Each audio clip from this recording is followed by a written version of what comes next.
Какая я свежепокрашенная. Собираюсь сейчас в дорогу, мы в пятницу уезжаем. И я поняла, что впервые за очень много лет мне надо будет брать девочковые предметы. Это расческа, это повязка для волос, там что-нибудь еще, ну, масочки, крема, это все понятно, они всегда со мной ездили, а вот именно что для волос, такие вещи. Резинку, наверное, надо будет взять, потому что вот это вот растет, вот, и тоже иногда требуется, ну, дома.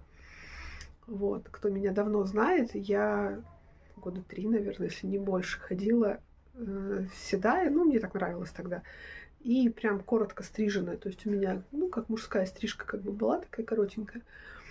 Вот. А сейчас меня в девочковость потянуло. Поэтому я немножко такая нежнятинка.